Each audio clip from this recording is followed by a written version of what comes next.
कित्थे मर गई वो चाबी वाली सरकार? कर एहतजाज, मार धरने, उल्टा रेड़ियां, क्योंकि तेरा वतीरा है। तेरे मुल्क का मुंतखब वज़ीर आज़म उस गुस्ताख रसूल मैक्रोन नाल जाके जफ्फी पा रहा है और उस कार्टून बनाने वाले मलऊन दे नाल सलाम ले रहा है। तेनू शर्म नहीं आ रही? और गल सुना मेरी डी जाऊ दी गंदी पैदावार सूरतिया बचिया तेरे मुंह दी कलक दसदी आ कि तू पलंबर दा मानी आ। चाबी वाली सरकार होई हो जिन्हें 3.5 सालां च बाजवे दा थुक बाद च जमीन ते डिगदा सी ते पहले चट लैंदा सी, जिन्हें अमरीका दा थुकिया नहीं छड्डिया। ते गल करदा सानू रेहड़ियां हटाउंदी तू आ 9 मई वाले दिन मुल्क चक्का ला के भैन तोरी है तू। दस उदों नहीं चेता आउंदा ਉਹ ਅਸੀਂ ਜਿਹੜੇ ਕਰਾਚੀਆਂ ਤੁਰ ਕੇ ਸਰਾਏ ਆਲਮਗੀਰ ਤੱਕ ਪੱਤਾ ਤੋੜਨ ਦੇ ਰਵਾਦਾਰ ਨਹੀਂ ਆ ਜਨਾਬ। ਉਹਨਾਂ ਤੇ ਤੁਸੀਂ ਰੇੜੀਆਂ ਦਾ ਇਲਜ਼ਾਮ ਲਾਉਂਦੇ ਜੇ ਤੁਹਾਡੇ ਵਰਗੇ ਇੰਤਸ਼ਾਰੀ ਸੀ ਉਦੋਂ ਵੀ ਵਿੱਚ। ਅਸੀਂ ਅਲਹਮਦੁਲਿਲਾ ਪੂਰਾ ਮਨਾ।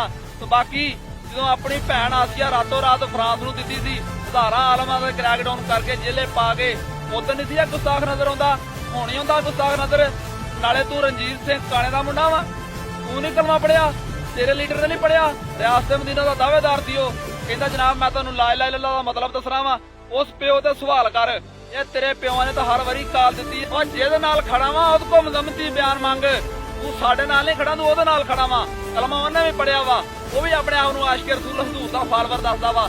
ਉਹਦੇ ਕੋਲ ਜਨਾਬ ਮੰਗ ਇਸ ਗੱਲ ਦਾ ਜਵਾਬ। ਬਾਕੀ ਮੈਂ ਤੈਨੂੰ ਇੱਕ ਗੱਲ ਦੱਸਾਂ, ਅਸੀਂ ਮੁਲਾਕਾਤ ਤੇ ਨਹੀਂ, ਅਸੀਂ ਗੁਸਤਾਖੀ ਤੇ ਨਿਕਲੇ ਸੀ। ਉਹ ਵੀ ਤੇਰੇ ਪਿਓ ਨੇ ਜਨਾਬ ਮੁਆਇਦਾ ਤੋੜਿਆ ਤੇ ਫਿਰ ਰੋਡਾਂ ਤੇ ਆਏ ਸੀ। ਇਸ ਮੁਲਕ ਦੇ ਵਿੱਚ ਆਪਣੀ ਗੱਲ ਮਨਾਉਣ ਵਾਸਤੇ ਰੋਡ ਬੰਦ ਕਰਨੇ ਪੈਂਦੇ ਆ। ਜੇ ਉੱਤੇ ਹੋਣਾ ਸਿਪਾ ਸਲਾਰ ਮਹਿਮੂਦੇ ਗਜ਼ਨਵੀ ਦੇ ਤੇ ਫਿਰ ਜਨਾਬ ਇੱਕ ਨੂੰ ਤੁੰਨ ਕੇ ਰੱਖ ਦੇਣ। ਲੇਕਿਨ ਇਹ ਆ ਫਰਾਂਸ ਦੇ ਟੱਟੂ। ਬਾਕੀ ਆ ਵੇ ਬਾਹ ਜਿੱਥੇ ਮਰਜ਼ੀ ਢਿੱਲ ਲਾ ਲਿਓ, ਮੈਂ ਤੈਨੂੰ ਚੜਾ ਕੇ ਰੱਖਣੀ ਆ। ਯੂਥੀਅਤ ਤਗੜੇ ਹੋਵੋ।